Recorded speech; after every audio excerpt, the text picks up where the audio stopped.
शिव शंकर का त्रिशूल है। एक ही बार में इस असुर का प्राण ले लेगा ये। हाँ, महादेव का त्रिशूल।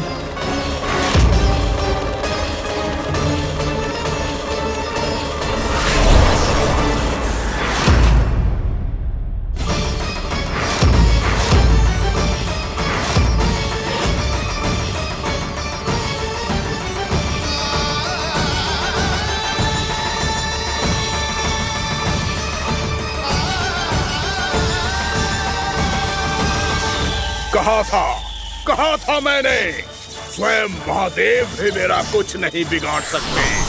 अजय हूं मैं, अजय।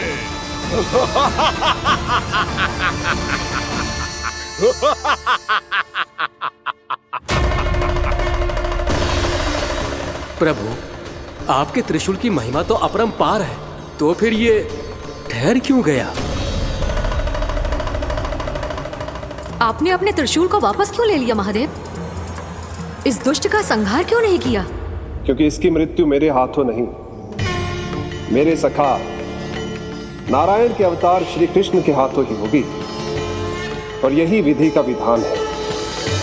पर पिताजी, श्री कृष्ण तो इस असुर के उदर में फंसे हुए हैं, हम उन्हें मुक्त कैसे कराएंगे?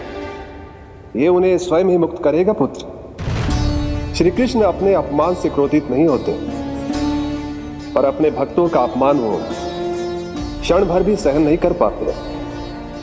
वकासुर यही भूल कर रहा है, हम सबका निरंतर अपमान करके वो उन्हें क्रोध दिला रहा है। वो ये नहीं जानता कि शीघ्र ही उन्हें अपने उदर में रख पाना उसके लिए असंभव हो जाएगा।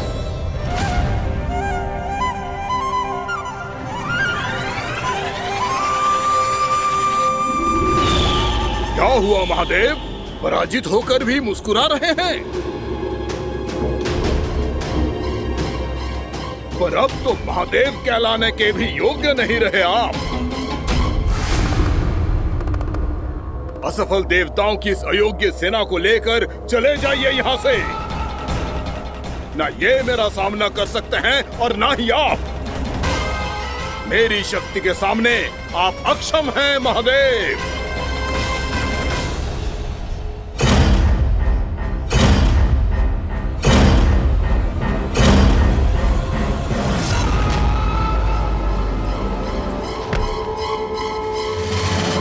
सुधा, जिस दुष्ट ने मेरे लल्ला को निगलो है ना, भीतर से जलेगो, छटपटाएगो, पीड़ा से कराएगो। जिस दुष्ट ने मेरे लल्ला को निगलो है ना, भीतर से जलेगो, छटपटाएगो, पीड़ा से कराएगो। ये क्या हो रहा है मुझे?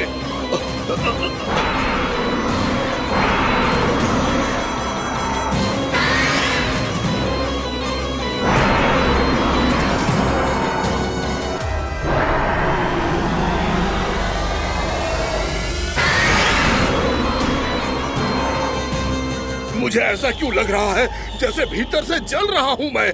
ये क्या हो रहा है मुझे?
प्रभु, मैंने ऐसे कौन से कुकर्म किए थे कि मुझे ऐसी मृत्यु प्राप्त हुई?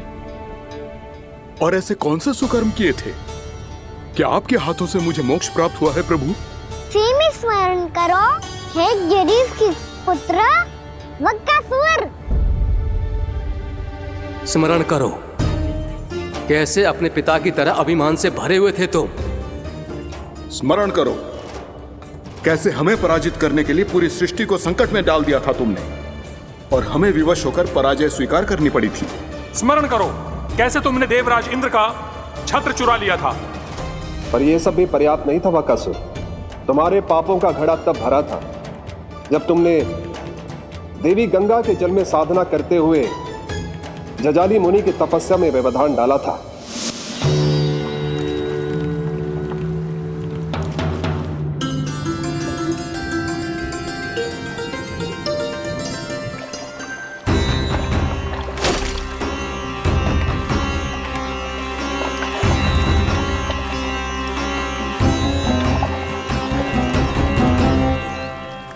रुक क्यों गए चालक? नौका को आगे की ओर ले चलो। आगे बढ़ना उचित नहीं होगा महाराज। यहाँ से कुछ ही दूरी पर जालजली मुनि तपस्या कर रहे हैं। तो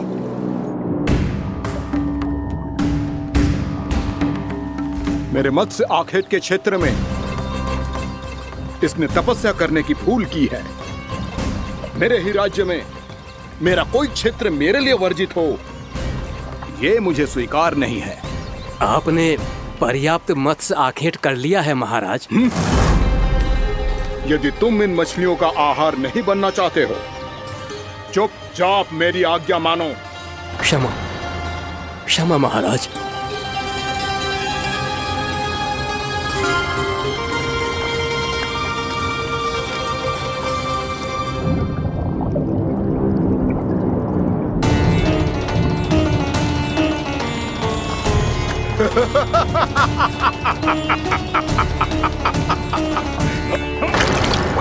मुनिवर, रक्षा कीजिए, रक्षा कीजिए मुनिवर।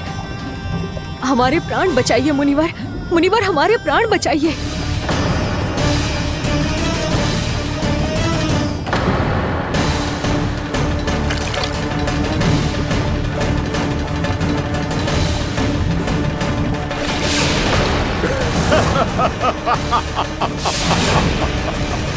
ठहर जाओ असुरराज, इन मछलियों को हानि ना पहुंचाओ। क्यों मुनि? अब मछलियां पकड़ने के लिए मुझे तुमसे आज्ञा लेनी पड़ेगी। तुमने तपस्या करने से पहले किससे आज्ञा ली थी? माँ गंगा से, इस जल में रहने वाली सभी मछलियों से। इस उपकार के बदले इन सभी मछलियों को रक्षा करने का वचन दिया था। इसीलिए असुरराज, मैं शांति से कह रहा हूं, इस स्थान को अशुद्ध ना करो। चुपचाप यहां से चले जाओ, नहीं तो इसका परिणाम अच्छा नहीं होगा।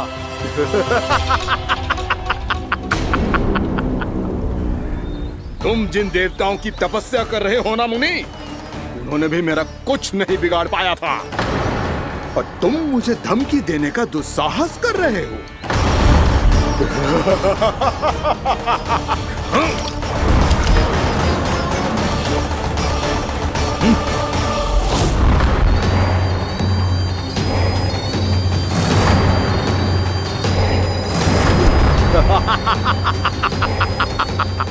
मूर्ख, विचारों से तो तू राक्षस है ही, और स्वभाव से उस बगुले की तरह है जो भूख ना होने पर भी उन निर्दोष मछलियों को आहार बनाता रहता है। इसलिए अभी इसी क्षण से तू बगुला का जीवन जिएगा। ये मेरा श्राप है, ये मेरा श्राप है।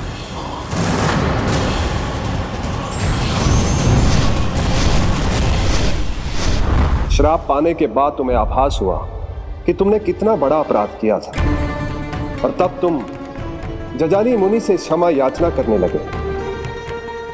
तुम्हारे अपराध बोध को जानकर मुनि श्रेष्ठ शांत हुए और उन्होंने तुम्हें वरदान दिया। श्राप से मुक्ति का एक ही मार्ग होता है असुर, पश्चाताप।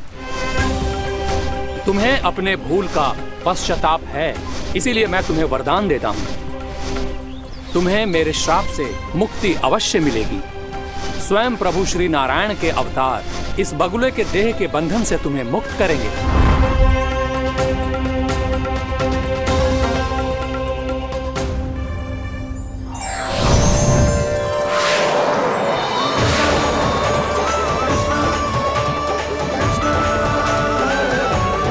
प्रणाम स्वीकार करें प्रभु।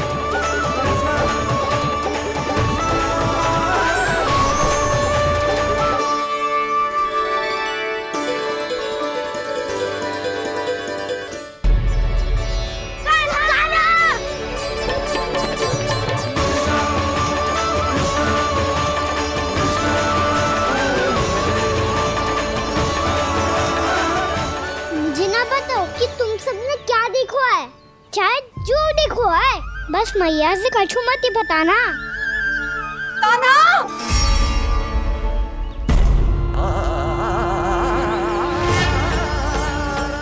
कान्हा! मेरा लल्ला!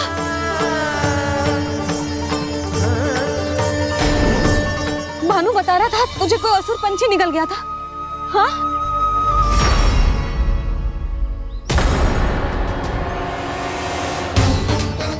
हे नारायण, ये क्या है?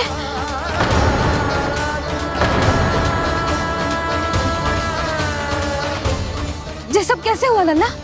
हाँ? कोई बताएगा मुझे ये क्या है?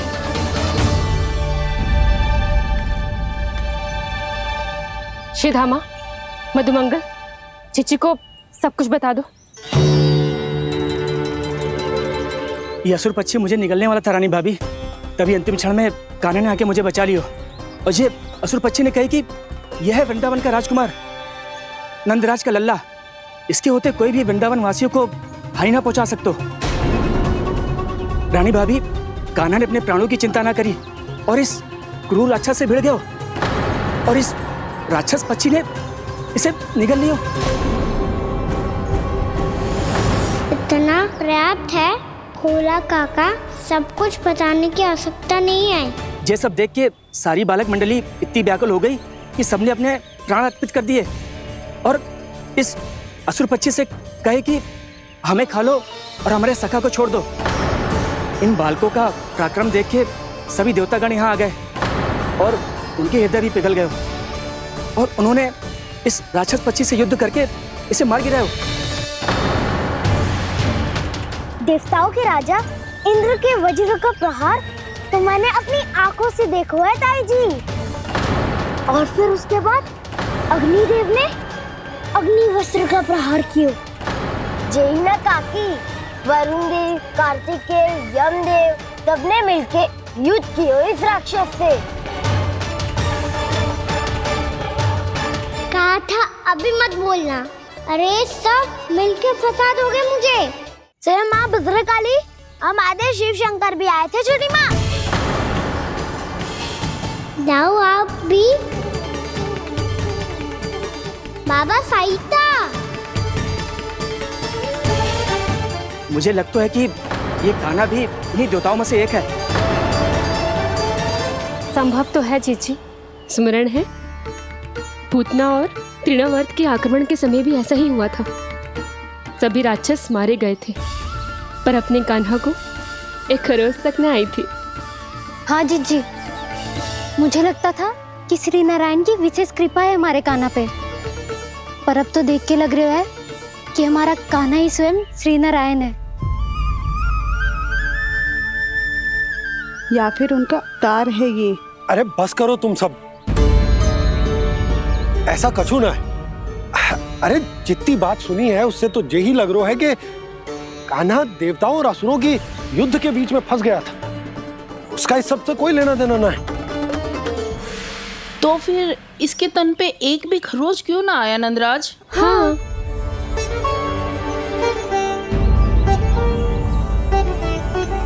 है काकी, खरच तो है। दिखा लल्ला। भैया बात पीड़ा आ रही है, कुछ करो ना। चिकोपिया भी ना अति करती है। श्री नारायण का अवतार हो तो इतनी तनिक सी खरोच पे ऐसे रो तो क्या? बस बहुत होगा। अब तो तुम सबने सीमा ही पार कर दी है। कभी से श्री नारायण बुलाते हो, कभी श्री नारायण का अवतार। तनिक कछु हो ना जाता है कि तुम सब कहानियां बुनने लगती हो। जे बस साधारण सा बालक है, मेरा लल्ला है जे, इसे भगवान मती बनाओ।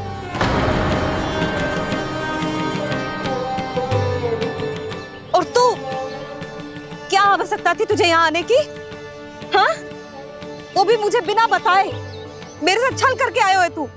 अब तू घर चल, ऐसा दंड दूंगी ना कि मैया बहुत पीड़ा हो रही है, मैया बहुत पीड़ा हो रही है मैया।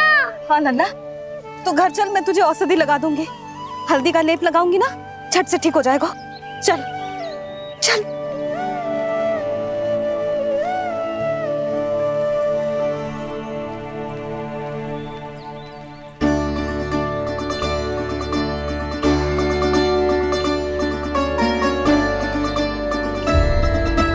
मैया बहुत पीड़ा हो रही है मैया। हाँ लल्ला, तू घर चल, मैं तुझे औषधि लगा दूंगी। हल्दी का लेप लगाऊंगी ना, झट से ठीक हो जाएगा। चल चल।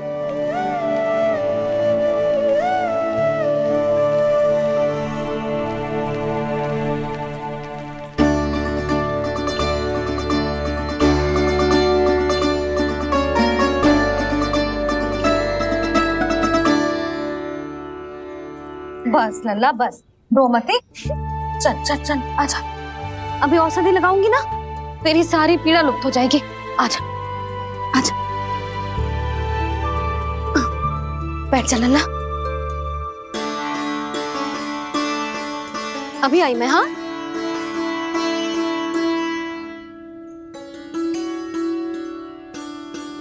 मैया। अरे तो अभी तक रो रो है? क्या कह रही थी सारी गोपियां? बता। के मेरा लल्ला श्री नारायण का अवतार है, दिव्य है, भगवान है। और जो भगवान इतनी छोटी सी चोट पे रोते हैं क्या? इतनी तो लगी भी ना है तुझे, जितना तो तू आ ऊ कर रो है।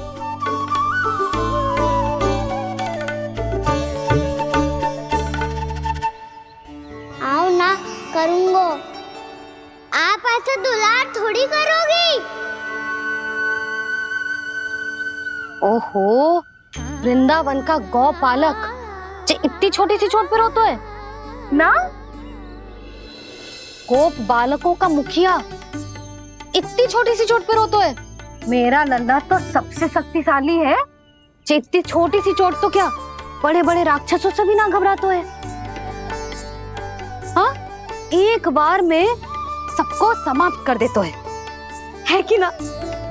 हाँ मैया, यदि कोई राक्षस वृंदावन की ओर तेरी दृष्टि करके आएगा, तो सबसे पहले कान्हा को सुरक्षा में खड़ा पाएगा। फिर चाहे जो बाल बन के आए या बगुला बन के।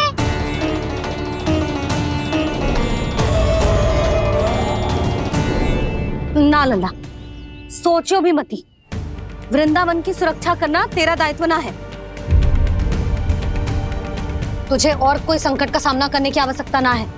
अभी तो मेरी पीड़िता का हरण कर रही थी, अचानक से क्या हो गया मैया को? कोई आवश्यकता ना है तुझे ऐसे संकटों का सामना करने की। आने दे आज तेरे बाबा को, सीधा सीधा बोल दूंगी। बहुत हो गए उनके तर्क वितर्क। मेरा फूल सा लल्ला वन में अकेले गौचारण के लिए ना जाएगो। आज बगुले ने निकल लियो, कल कछु और हो जाए तो? नारायण ना करे, कहीं कछु ऊंच नीच तुझे कछु हो जाए तो? मैं तो जीते जी मर जाऊंगी।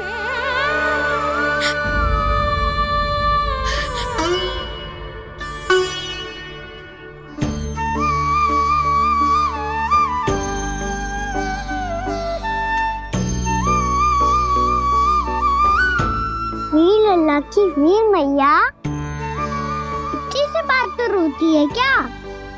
क्या करूं कान्हा, तुझे ऐसे बार बार संकट के मुंह में जाते हुए ना देख सकती मैं।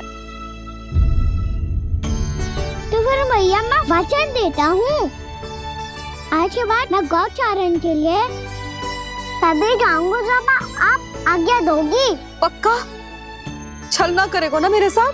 मैंने कब छल करो मैया? अच्छा ठीक है, ना करूँ छल। यदि आपसे पूछे बिना बाहर निकलो तो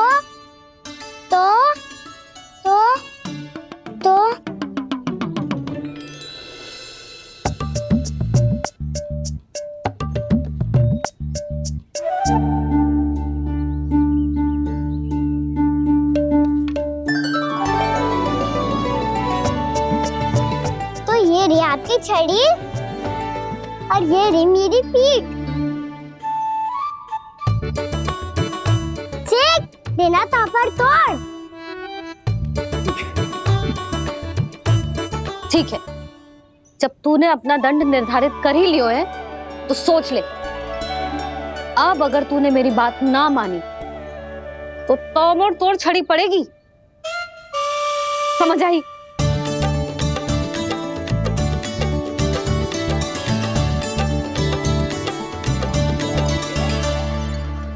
अच्छा ही है कि कान्हा कुछ दिन घर ही रहे। आज वन में जो हुआ है अवश्य कंस ने ही करवाए हुए वो सब।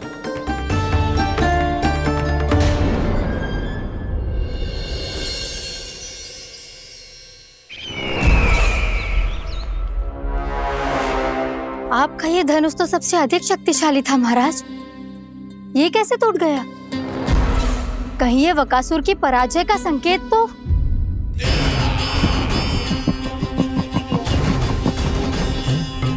प्राप्ति, लगता है तुम्हें शुभ समाचार मिला नहीं।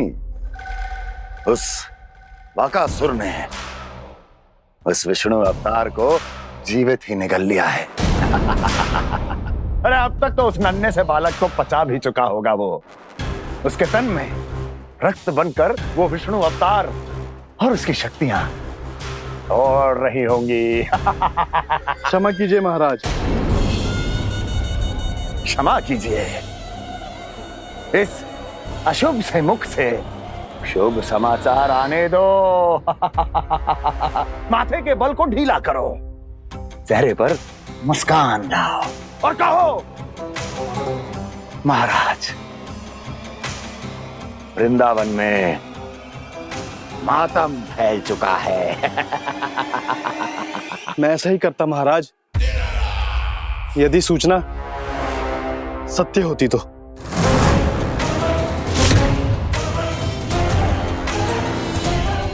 कहना क्या चाहते हो? एक क्षण में सूचना उगलो, अन्यथा मेरा योद्धा बकासुर विष्णु अवतार की तरह तुम्हें भी जीवित निकल जाएगा। आने दो। बकासुर मारा गया महाराज, बकासुर मारा गया महाराज, बकासुर मारा गया। बकासुर मर चुका है? असंभव। असंभव। बकासुर ने उस बालक को निगल तो लिया था, पर उसकी सुरक्षा करने के लिए सभी देवता वहां प्रकट हो गए, पर फिर भी कोई बकासुर का सामना नहीं कर पाया। और फिर क्या हुआ? वो बालक स्वयं ही बकासुर के उदर से बाहर आ गया और उसकी चोंच तोड़कर उसकी हत्या कर दी।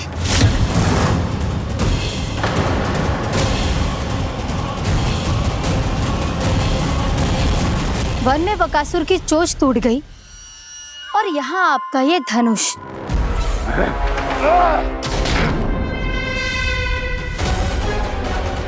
केवल नहीं टूटा तो आपका ये भ्रम महाराज। क्षमा कीजिएगा महाराज, आपका भ्रम टूटना आवश्यक है।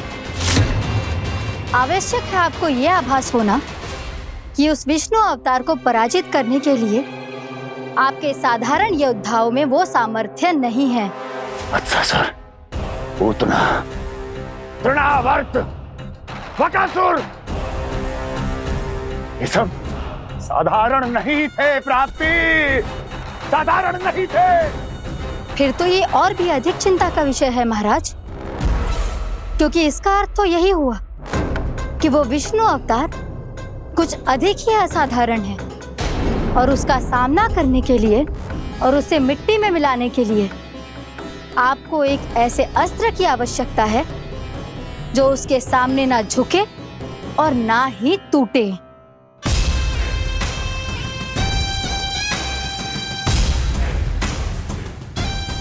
तो फिर मैं ऐसा ही असतर ढूंढूंगा, चाहे आकाश पाताल एक क्यों ना करना पड़े मुझे, 10 दिशाएं 14 भुवन क्यों ना नापने पड़े मुझे, मैं उस असतर को अवश्य ढूंढ निकालूंगा जो उस विष्णु अवतार के प्राणों की डोरी इस धनुष की तरह तोड़ सके।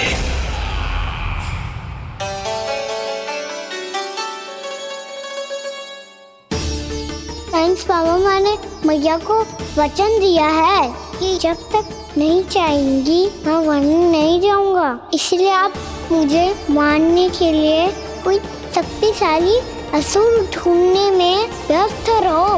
कुछ दिन तब तक मैं व्यस्त रहूंगा अपनी मैया की सेवा करने में।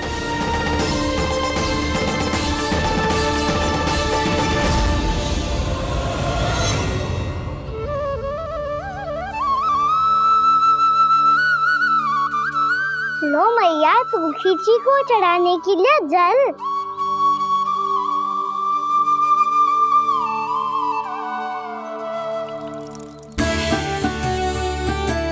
लो मैया, और आटा।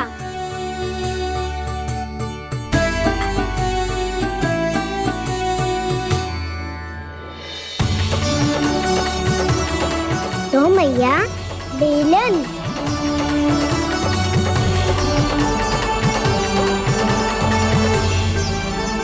ले तनिक खा ले। ओ मैया, भूख ना लगी है।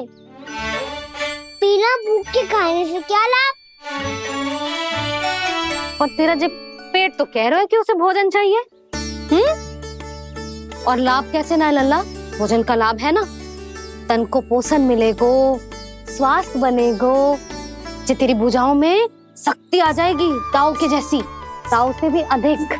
तेरे जे केस भी लंबे हो जाएंगे। सच्ची मैया? सच्ची। माप के देख लियो नित्य दिन। तनिक खा।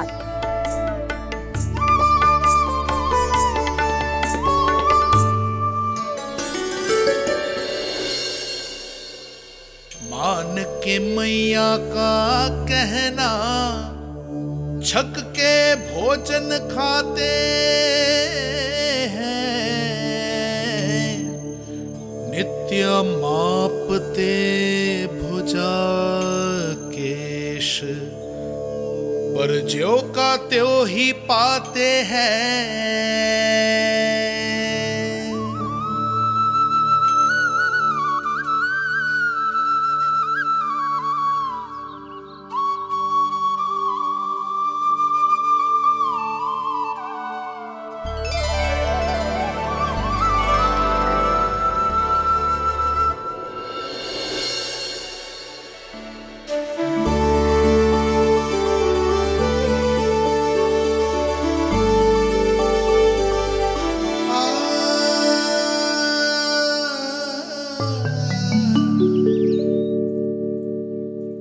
ले लल्ला, फल खा ले। ना, मुझे ना खाने फल वल। क्यों? लंबे केस और शक्तिशाली भुजाएं ना चाहिए? व्यर्थ है ये सब। पिछले 10 दिनों से देख रहा हूँ, ना केस लंबे हुए हैं, ना भुजाएं शक्तिशाली बनी है। 10 दिन में का चुनाव होने वाला। 10 सप्ताह ऐसे खाएगो ना, तब जाके कछु बदलाव दिखेगो। समझ आई? चल अब खा ले। वैसे भी मुझे बहुत सारी तैयारियां करनी है आज। इसीलिए भैया, एकादशी के व्रत के लिए लल्ला। सुनो जी, सारी सामग्री आ गई? हाँ, तुमने जो कही थी सब ले आए हूँ।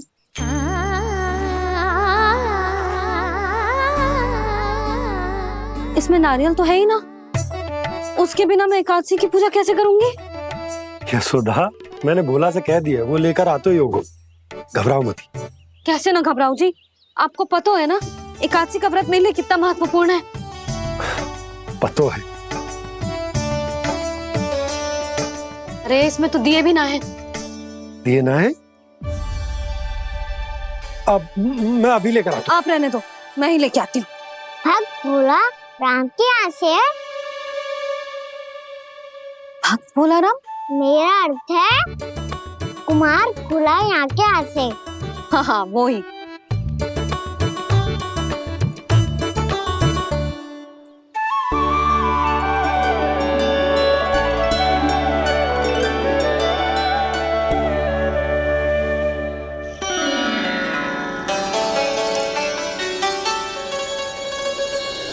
श्री हरि, श्री हरि, मेरे श्री हरि।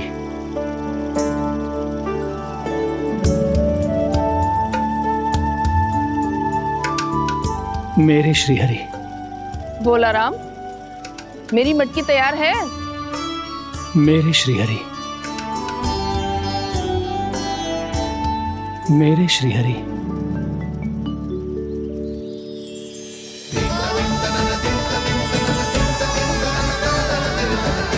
भोला राम,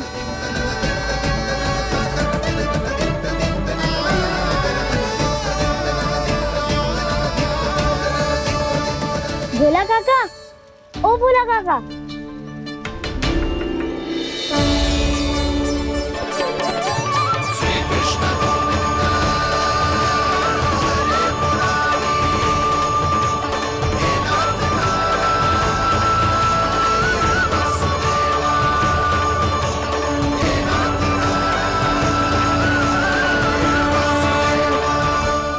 अरे श्री हरि प्रसन्न हो गए।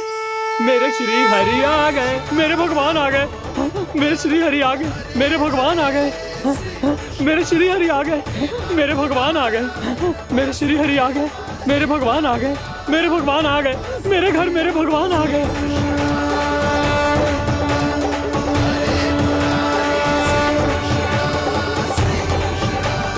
मेरे घर आ गए, मेरे श्री हरि आ गए। हाँ मेरे श्री हरि आ गए। ये तो बावले थे ही, अब बालकन को भी साथ में मिला लिए। उज्जवल क्या कर रहा है? अरे ठहर जा भोला।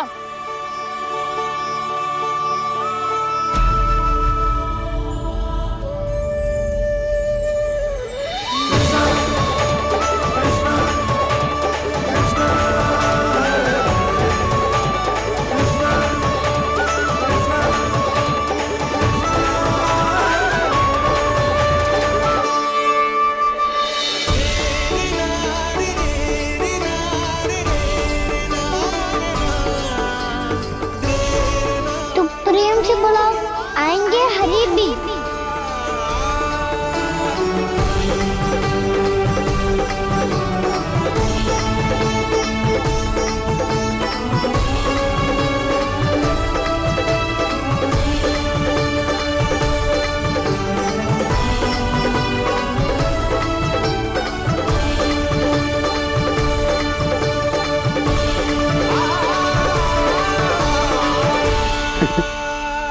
क्या वो गाना? किसकी धुन में झूम रहा है तू? निर्मल निशा भक्ति की धुन में।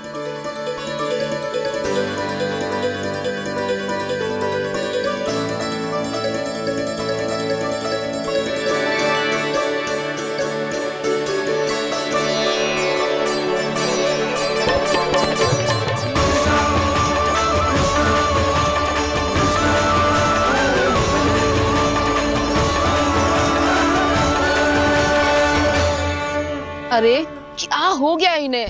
बावले हो गए हैं क्या? ठहरो, कोई आवश्यकता ना है ऐसे बावलों की तरह नाचने की।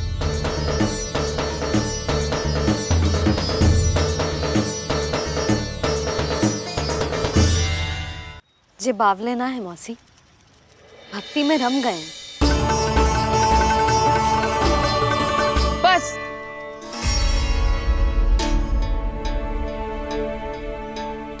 हम सब कब से खड़े हैं यहाँ, पर तुम्हें कुछ ध्यान ही रहा है।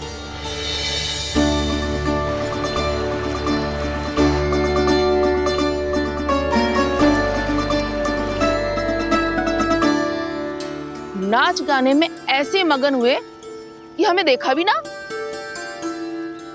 मुझे नाचते हुए देख मेरे श्री हरि को इतना आनंद आ रहा था कि मैं अपने आप को रोक नहीं सका। और वैसे भी मेरे जन्म का एकमात्र उद्देश्य है श्री हरि की सेवा करना, श्री हरि को प्रसन्न करना। तुम बावले हो भोलाराम या हमें बावला बना रहे हो? श्री हरि और तुम्हें देख रहे हैं? हाँ, अभी वो यहीं थे, देख रहे थे। भोला काका, आपने भी ना अति कर दी अब। हमें भी बताओ तनी, कहाँ थे श्री हरि?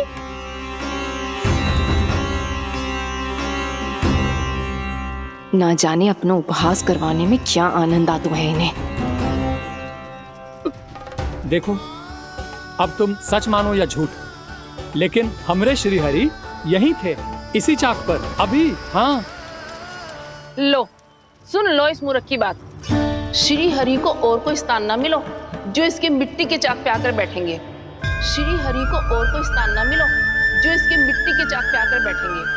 श्री हरि को और कोई स्थान ना मिलो जो इसके मिट्टी के चाक पे आकर बैठेंगे। जैसी मैया भैंसो ही लल्ला, दोनों का कुछ पता ही ना चलतो, कब किस बात पर प्रसन्न हो जाए और किस बात पर रुष्ट। अरे मैं भला असत्य क्यों बोलूंगा? अभी यही थे श्री हरि। हाँ,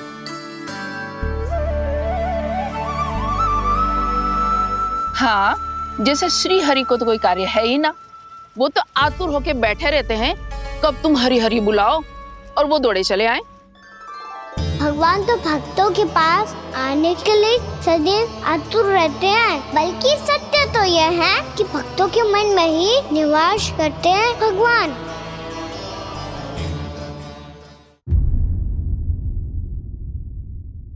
अरे मैं भला असत्य क्यों बोलूंगा? अभी यही थे श्री हरि। हाँ,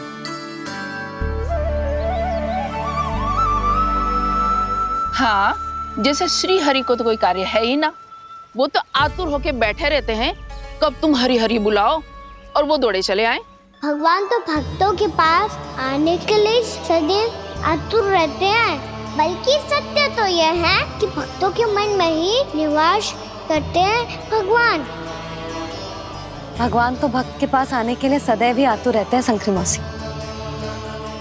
बल्कि सच्ची बात तो ये है कि भगवान हमारे मन में ही निवास करते हैं। कम से कम तू तो इसे बढ़ावा मत दे जशोदा। जब देखो जब हरि नाम की रट लगाए रहते है। हरि बोलते बोलते ऐसो बावलो होता है कि सारा कार्य भूल जाता है। 2 दिन से अपनी मटकी के लिए चक्कर काट रही हूँ। अभी तो एक चक्कर और लगाना होगा आपको। आपकी मटकी तैयार हो गई है, अभी लाता हूँ।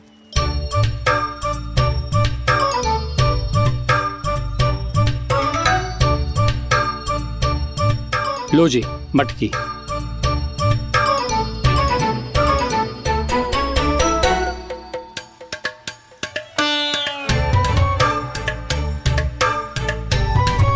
इस कच्चे मटके का क्या करूं मैं?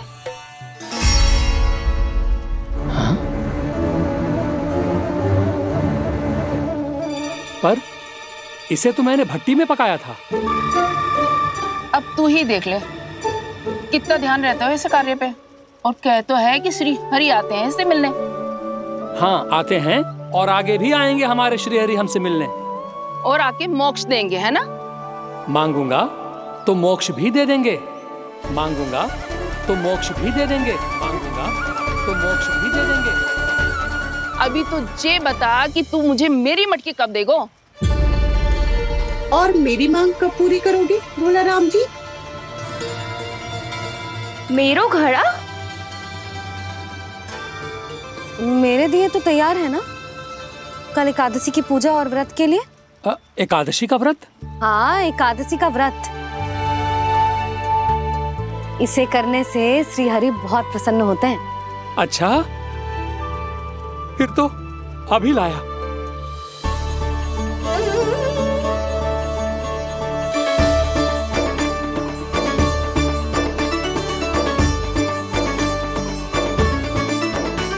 लो जी आपके दिए।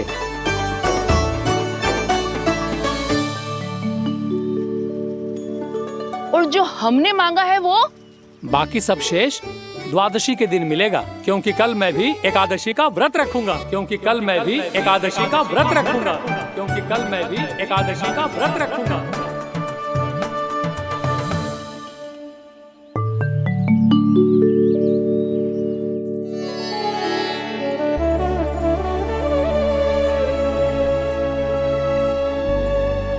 जानकी, फूलों का प्रबंध हुआ कि ना? हाँ भाभी, जे रहे। सदैव विलंब कराती है। पर भाभी इस बार तो फूल समय से ही लाई थी। क्या हुआ जशोदा, अभी तो पूजा की तैयारी ना हुई? देखो ना मौसी, ये जानकी ना कुछ छूट ही जाता है इसके कारण। एकादशी की पूजा और व्रत आते ही जसोदा भाभी इतनी वग्र हो जाती है। ऐसो क्या हो गो इस पूजा में?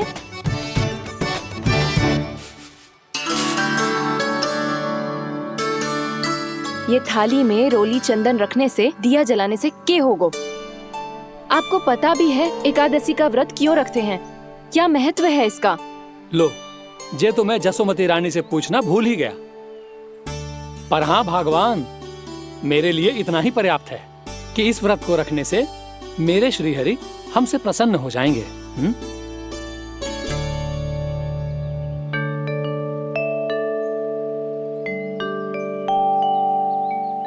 नारायण ही जाने ऐसे कैसे पूजा करते हैं जे श्री हरि की एक मूर्ति तक ना है इनके पास।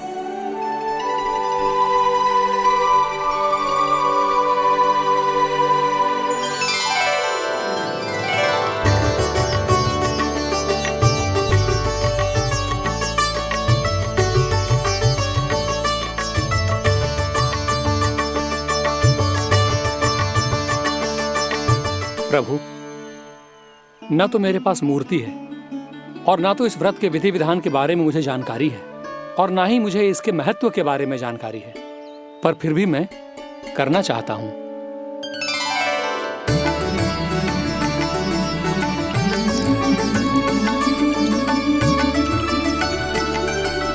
इसीलिए मैं दृढ़ संकल्प लेता हूं, पूरी निष्ठा के साथ, श्रद्धा के साथ और पूरी आस्था के साथ मैं इस व्रत को संपन्न करूंगा।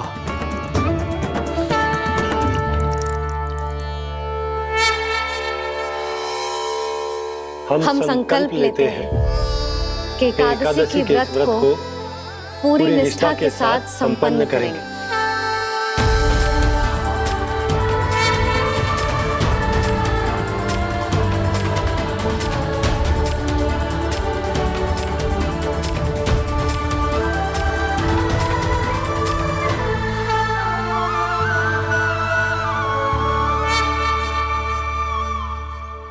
तुलसी जी के पत्ते तो हैं ही ना।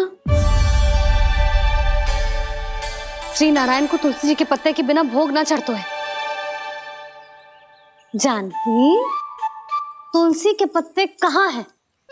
भाभी, मैं तो कब से यही पूछना चाह रही थी कि तुलसी के पत्ते लाऊं क्या, पर आप तो व्यस्त थी ना।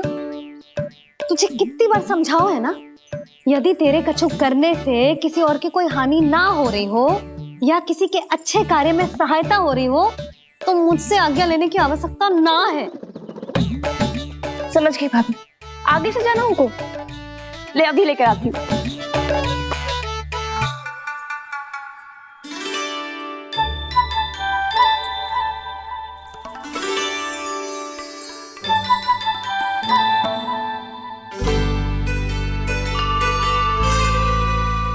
ताऊ, आपने पहले ये व्रत करो है? आपको इसका महत्व पता है?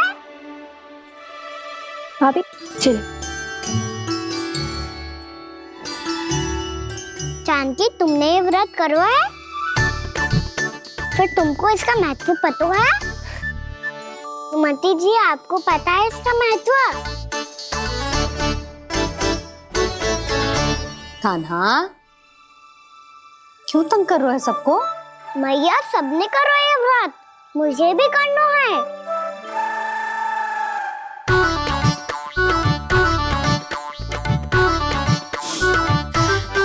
ये व्रत केवल बड़ों के लिए होती है लल्ला। जब आप ये व्रत कर सकती हो, बाबा कर सकते हैं, ये सारी गोपियां कर सकते हैं, वो भी कर सकते हैं, तो मैं क्यों ना कर सकता? क्योंकि तू कल तक भूखा ना रह पाएगा लल्ला।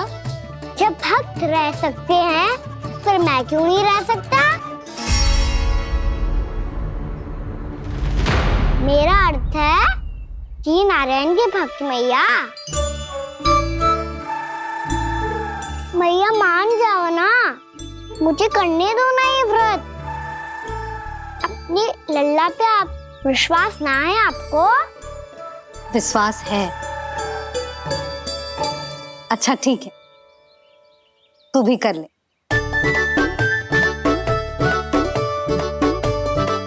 पर मैया व्रत की कथा तो सुनाओ, मैं तो अबध हूँ ना। मुझे कैसा पता चलेगा कि ये व्रत करते क्यों हैं?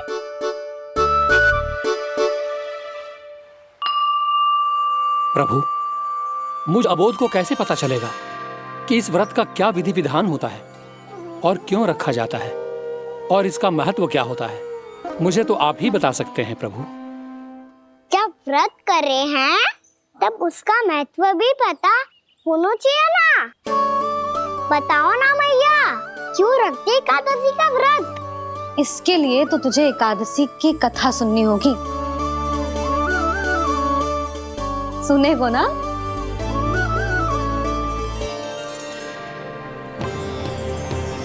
वसुदेव सुतं देवं कंसचाणूरमर्दनम् श्रीहरि, यशोदा परमानंदम् कृष्णं वन्दे जगद्गुरुम्। वाह प्रभु, अपने भक्तों को एकादशी व्रत का महत्व समझाने का अच्छा उपाय खोज निकाला है आपने।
अब सब जन एकादशी के व्रत की कथा ध्यान से सुनना, तभी जे व्रत पूरा माना जाएगा।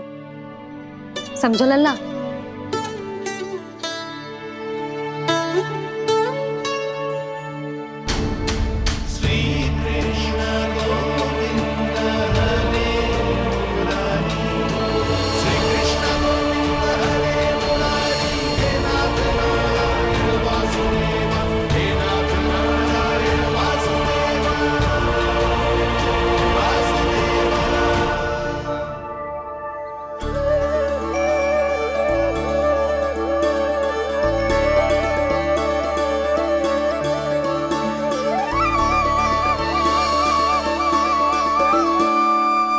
सतयुग में चंद्रावती नाम के नगर में मूरा नाम का एक असुर राज्य करता था।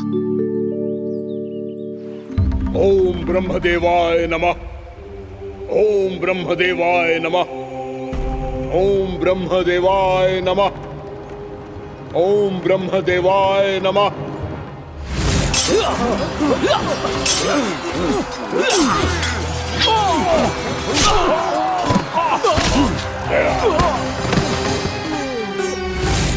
ओम ब्रह्मदेवाय नमः। ओम ब्रह्मदेवाय नमः। जब उसने देवताओं के हाथों असुरों की पराजय देखी, तब वो वरदान पाने के उद्देश्य से ब्रह्मा जी की तपस्या करने चला गया।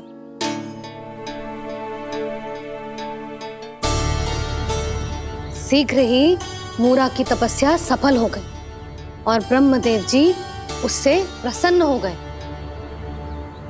ओम ब्रह्मदेवाय नमः।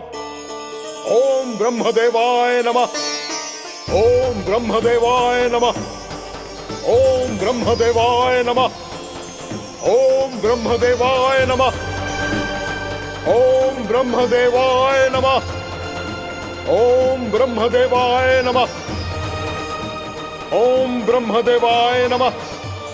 ओम ब्रह्मदेवाय नमः। मूरा, प्रणाम ब्रह्मदेव। तुम्हारी तपस्या सफल हुई। बोलो, तुम्हें क्या वर चाहिए? सृष्टि के रचयिता ब्रह्मदेव, कृपया मुझे ऐसा वरदान दीजिए जिसकी सहायता से मैं त्रिलोकी विजयी बन जाऊं और कोई देवता मुझे पराजित ना कर सके। यहां तक कि देवताओं के रक्षक, सृष्टि के संचालक भगवान श्री विष्णु के लिए भी मैं अपराजय रहूं। तथास्तु, तथास्तु, तथास्तु। प्रणाम ब्रह्मदेव।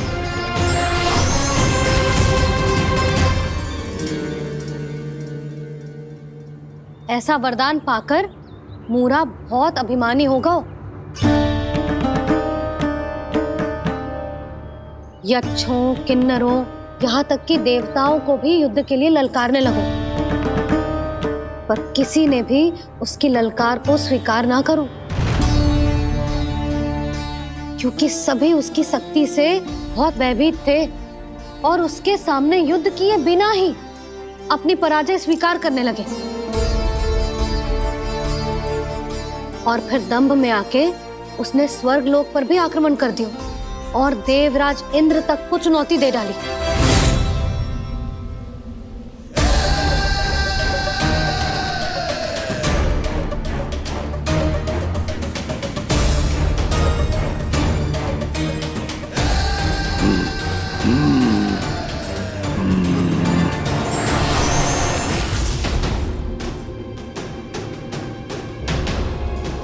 मैं प्रतीक्षा कर रहा हूं देवराज, क्या उत्तर है तुम्हारा? मुझसे युद्ध करोगे या फिर बिना लड़े ही पराजय स्वीकार कर मेरे अधीन हो जाओगे और सौंप दोगे मुझे अपना ये स्वर्ग लोक? सारी शक्ति तुम्हारे मुख में है या कुछ बाहुबल भी है तुम्हारे पास? मैं तुम्हारी चुनौती स्वीकार करता हूं मूरा, मैं तुम्हारी चुनौती स्वीकार करता हूं मूरा।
खैरिए देवगण, असुर राज मूरा को ब्रह्मदेव का आशीर्वाद प्राप्त है।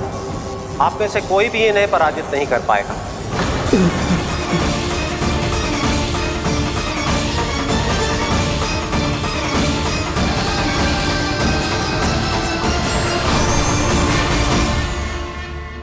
एक अवसर और देता हूं देवराज, युद्ध या अधीनता, क्या उत्तर है तुम्हारा देवराज?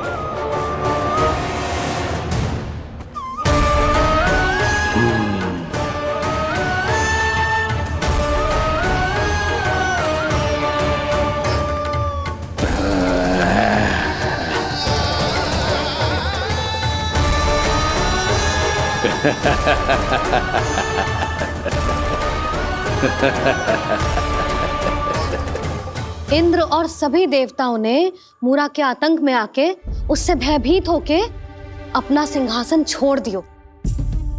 अब मूरा स्वर्ग का अधिपति बन गयो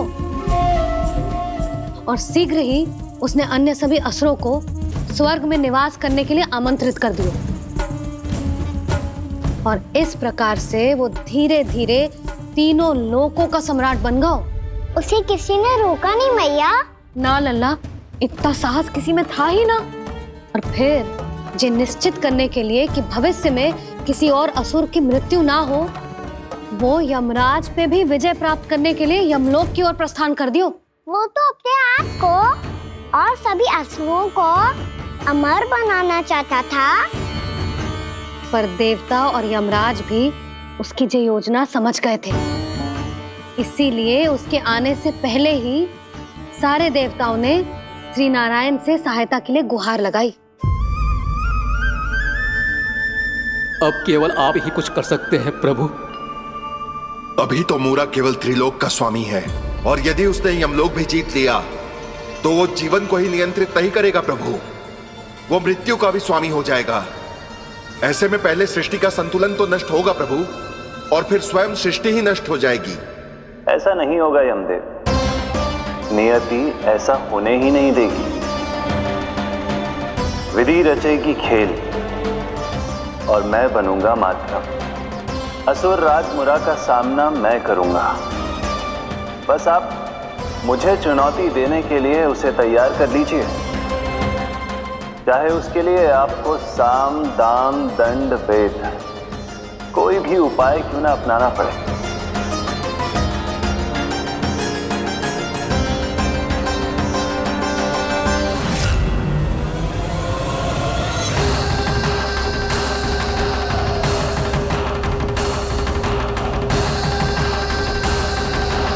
आप तो मेरी प्रतीक्षा में पहले से ही खड़े हैं यमदेव। तब तो आपने मेरी चुनौती के बारे में भी सुना ही होगा। कहिए, क्या उत्तर है आपका? मेरा स्वागत करके अपना राज्य त्यागेंगे या मेरा सामना करके अपने प्राण? असुर राज मुरा का सामना मैं करूंगा। बस आप मुझे चुनौती देने के लिए उसे तैयार कर लीजिए, चाहे उसके लिए आपको साम दाम दंड भेद कोई भी उपाय क्यों ना अपनाना पड़े।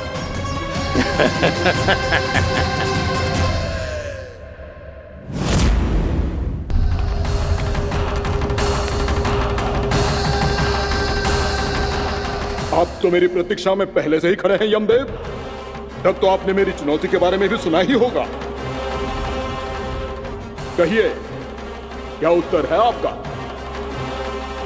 मेरा स्वागत करके अपना राज्य त्यागेंगे या मेरा सामना करके अपने प्राण? हे असुर श्रेष्ठ, मैं आपकी अधीनता स्वीकार करने के लिए तैयार हूं। बस एक विनती है मेरी। शर्त को विनती का नाम देकर पहलाना चाहते हो मुझे यमराज? असुर राज मूरा के सामने शर्त रख पाओ, इतना सामर्थ्य नहीं है तुम में। इसका आभास है मुझे असुरराज, पर मैं आपकी अधीनता स्वीकार करूं इससे पहले आपको स्वामी धर्म का पालन करना होगा। मेरे पुराने स्वामी के क्रोध से मेरी रक्षा करनी होगी आपको। कौन है तुम्हारा पुराना स्वामी? भगवान श्री नारायण। और छोटी माँ मूरासुर को तो श्री नारायण से भी रक्षा का वरदान प्राप्त था ना? यही तो श्री नारायण की लीला थी बलराम। पर वो राक्षस अपने दम में जे समझ ही ना पाओ कि वो क्या भूल करने जा रहे हैं, और पहुंच गो भगवान श्री नारायण को चुनौती देने के लिए।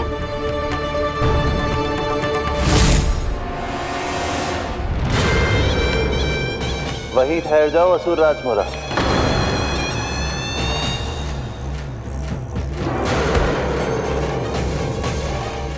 यहाँ क्यों आए? आपको पराजित करने और ये वैकुंठ जीतने,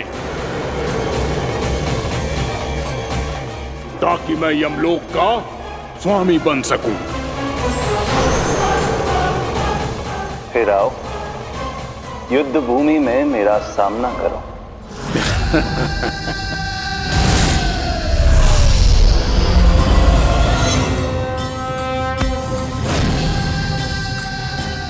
ये नहीं जानते कि इनसे ना हारने का वरदान तो मैं पहले ही प्राप्त कर चुका हूं। इसलिए युद्ध ठीक से आरंभ हो पाए उससे पहले ही इन्हें जीत लूंगा मैं।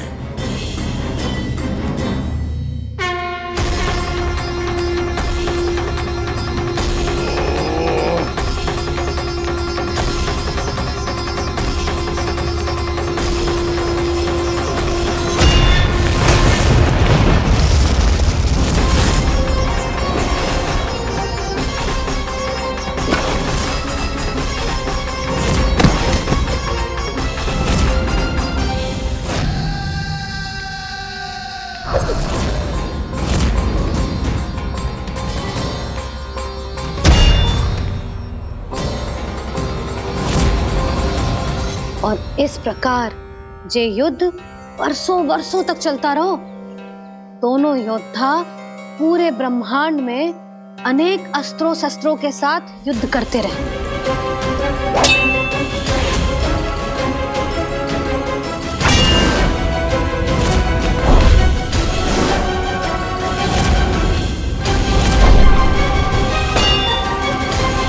फिर क्या हुआ मैया?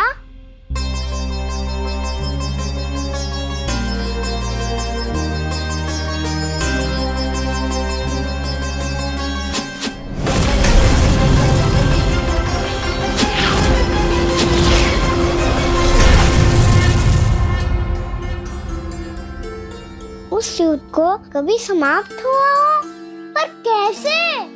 शीघ्र ही वो राक्षस थक गौ लल्ला।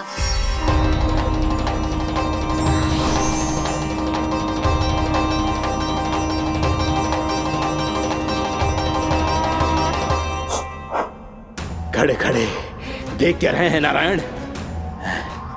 आक्रमण कीजिए, वध कर दीजिए मेरा।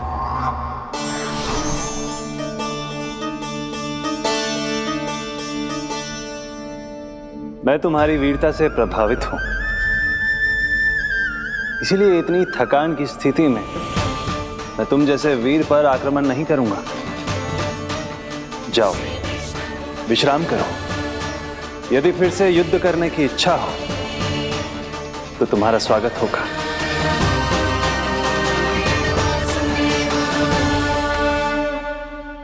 जे कह के श्री नारायण बद्रिका आश्रम चले गए और वहां हिमवत नाम की एक कंदरा में ध्यान लगा के बैठ गए। उधर वो राक्षस विश्राम करने लगो। अनेकों दिन बीत गए और अब वो राक्षस मूरा फिर से स्वस्थ होके बलवान हो गया था। उसने अपनी सारी शक्ति फिर से प्राप्त कर ली थी। श्री नारायण ने उस पर दया करी थी, पर वो फिर से श्री नारायण को छलने को तैयार होगा।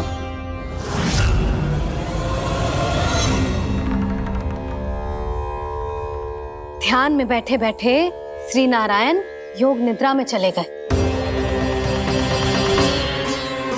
पर दुष्ट मूरा इसी अवसर का लाभ उठा के उनकी कंदरा में घुस आयो ताकि वो सोते हुए श्री नारायण पे आक्रमण कर सके।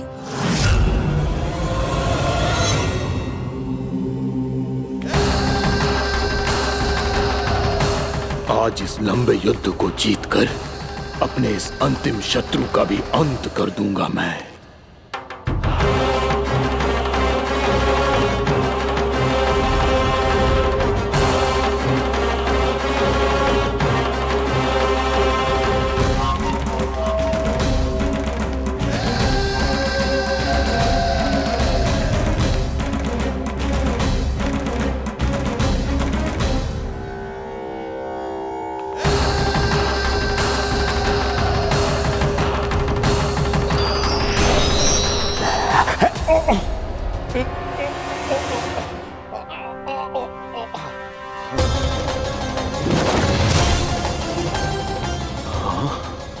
दुष्ट राक्षस, प्रभु ने तुझ पर दया की, तुझे संभलने का अवसर दिया। तू इन्हीं पर ही छल से वार करने चला है।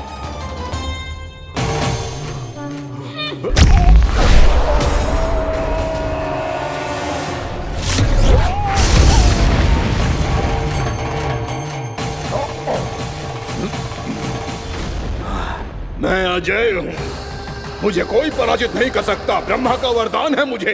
तूने नारायण से अपराजय होने का वरदान मांगा था मूर्ख, उनकी शक्ति से नहीं। ध्यान से देख, मैं तेरी मृत्यु हूँ, मृत्यु।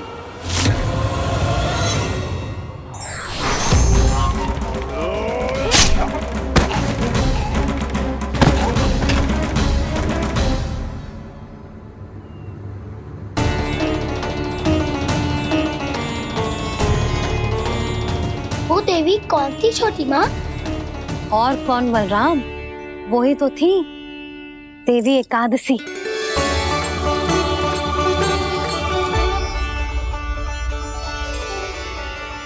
मुझे क्षमा कीजिए प्रभु। आपकी आज्ञा के बिना ही युद्ध करके आपके शत्रु को मृत्यु के घाट उतार दिया। क्षमा नहीं, आपकी तो प्रशंसा होनी चाहिए देवी। असुर राज को मारकर आपने सभी देवताओं को मुक्त करवाया है। इस पापी के अहंकार से तीनों लोकों की रक्षा की है आपने।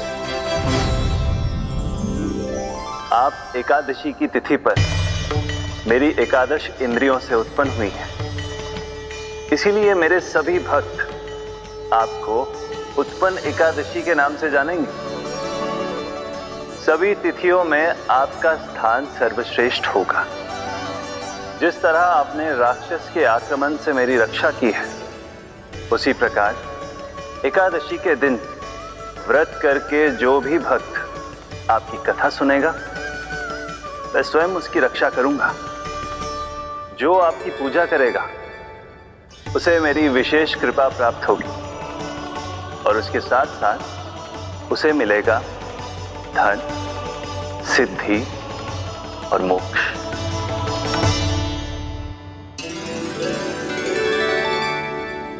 इसीलिए आज के दिन व्रत रखने का बहुत अधिक महत्व होता है।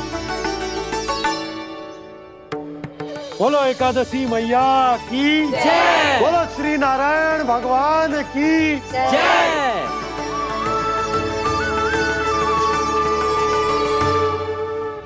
प्रभु की कृपा से एकादशी का महत्व भी पता चल गो और मेरा व्रत भी सफल हो गो। अभी नहीं भूला रहा, एकादशी का व्रत पूरी तरह तभी सफल होता है जब द्वादशी के दिन उसे पूरा किया जाता है।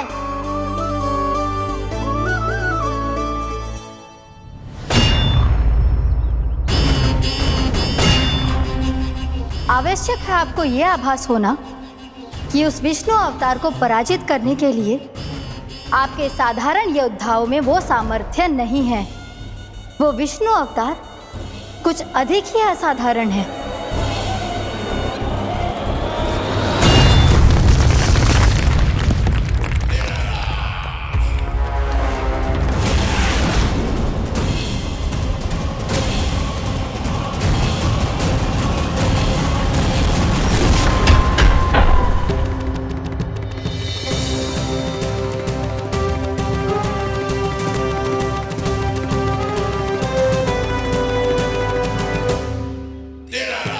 अब मैं दिखाऊंगा उस विष्णु अवतार को असाधारण शत्रु क्या होता है।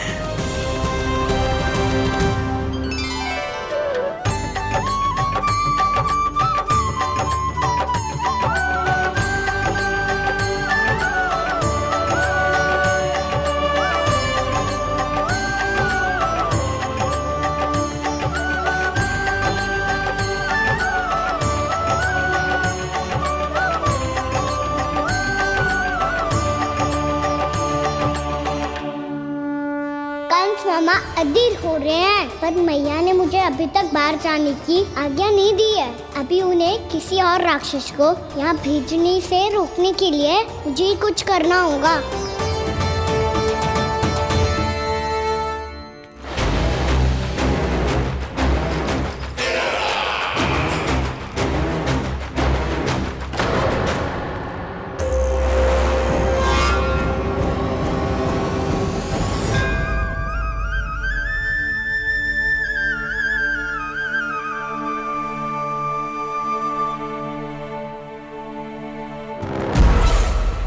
कौन हो तुम?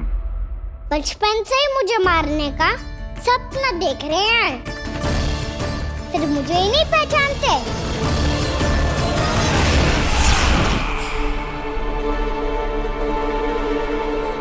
बचपन से विष्णु अवतार।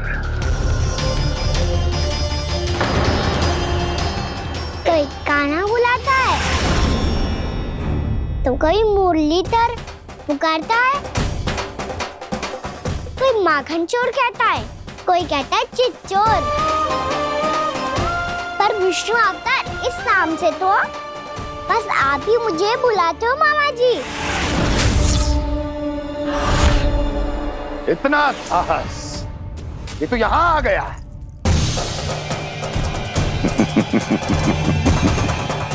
यहां आ तो गया तू विष्णु अवतार, किंतु यहां से जीवित नहीं जाएगा। तेरे इस शीश को तेरे धड़ से अलग कर दूंगा मैं।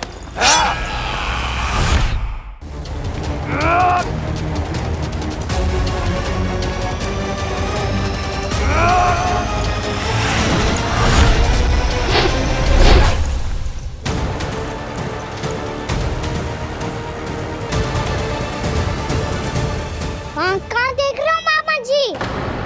मैं तैयार हूँ।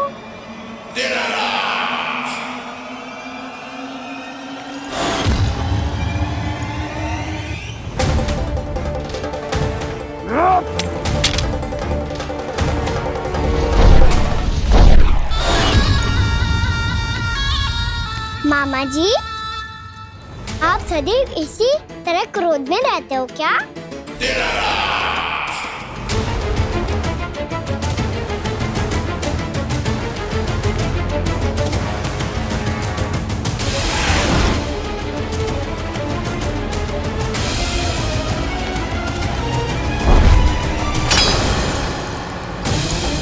छोड़ मेरी तलवार को।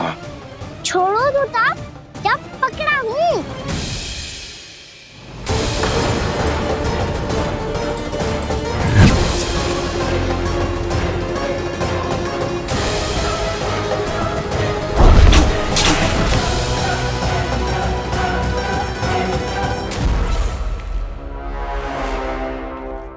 मामा जी,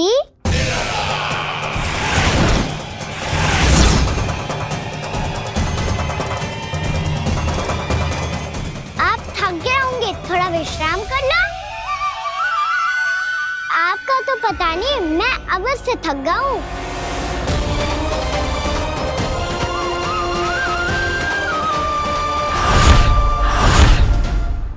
मेरे सिंहासन पर बैठने का तो साहस। अभी तो बस अभ्यास कर रहा था मामा जी। भविष्य में मुझे तो बैठना है यहाँ। आपने बल प्रयोग करके से अपने पिताजी से छीना था। मैं आपसे छीन लूंगा। जो छल और बल से लिया जाए वो अधिक समय तक टिकता नहीं है मामा जी।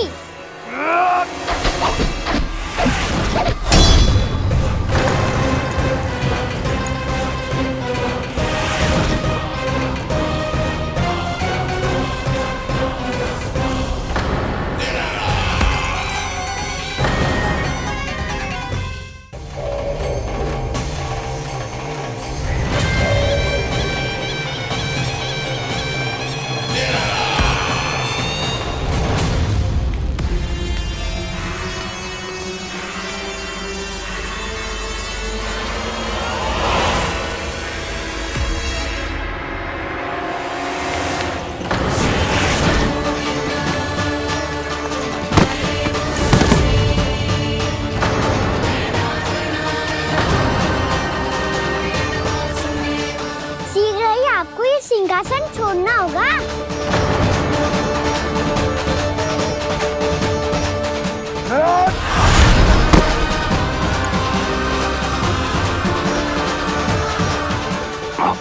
वो मेरा सिंहासन छीनना चाहता। वो आ रहा है, वो आ रहा है। सैनिकों, दुर्जन, बंद कर दो सभी द्वार और घरों के, सब के सब। इसकी हर संभावना पर इतना कड़ा पहरा बिठा दो कि ना तो कोई महल के भीतर आ सके, ना कोई बाहर जा सके। मुझे महल की चप्पे चप्पे की सूचना चाहिए। जाओ।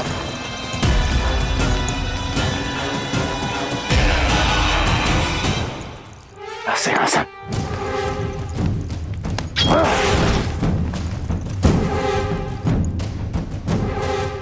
अब आ, दुष्ट मायावी, छलिया विष्णु अवतार, मैं कंस तेरी प्रतीक्षा कर रहा हूँ। देखता हूँ मेरे सिंहासन पर कैसे बैठता है तू।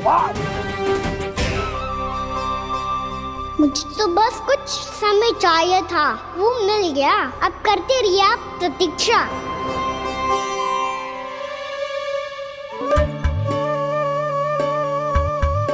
जी अपने आप से बातें क्यों कर रहे हो जी?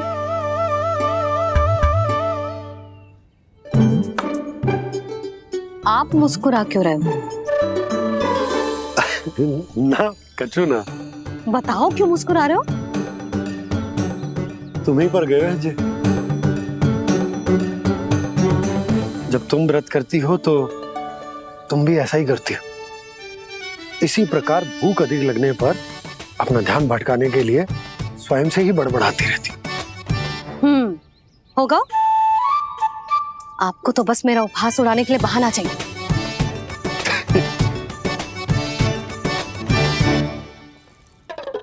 लल्ला, भूख लगी है? ना मैया, व्रत करे तो भूख कैसे लगेगी?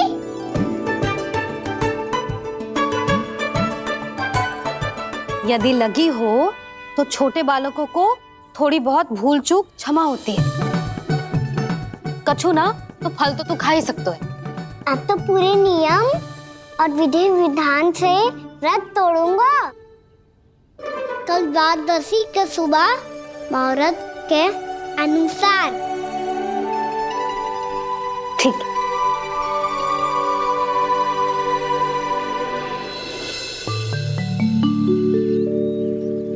लल्ला, एकादशी समाप्त हो गई है, द्वादशी लग गई है। अब तू व्रत तोड़ सकता है। भोजन कर ले। ले।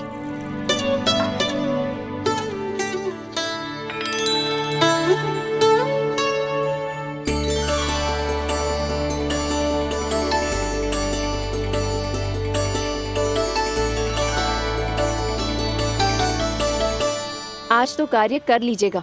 मैं ना चाहती कि सब गांव वाले फिर से आपका उपहास उड़ाएं। अरे, इसी क्षण कार्य आरंभ करना आवश्यक ना है। कुछ खा तो लो।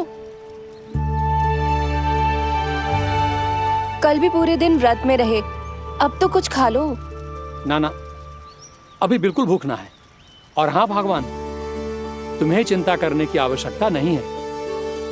आज मैं किसी को भी 2 शब्द कहने का अवसर नहीं दूंगा। अरे, कुछ खाओगे पियोगे नहीं तो कैसे रहोगे?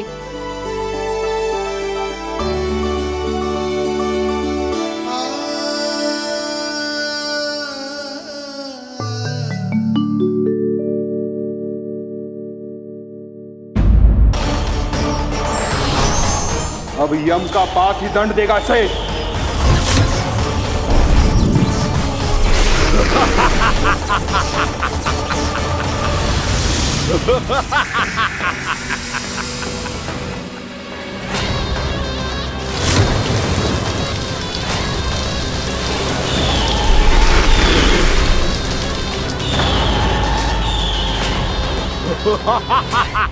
तूने जल की धार को भले ही काट दिया हो दुष्ट, पर हिम में धार नहीं होती। अब मेरी हिम शक्ति तुझे जमा कर नष्ट कर देगी।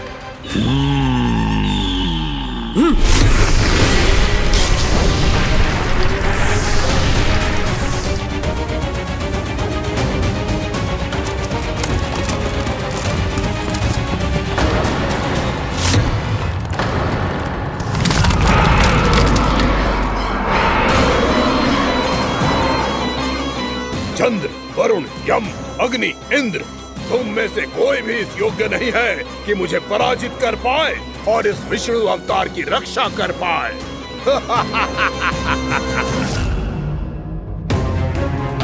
इस असुर को तो देवता कुछ ना बिगाड़ पा रहे हैं।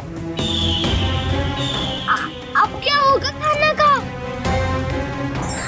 बकासुर, मैं अपनी किरणों की ताप से तुझे छलनी छलनी कर दूंगा।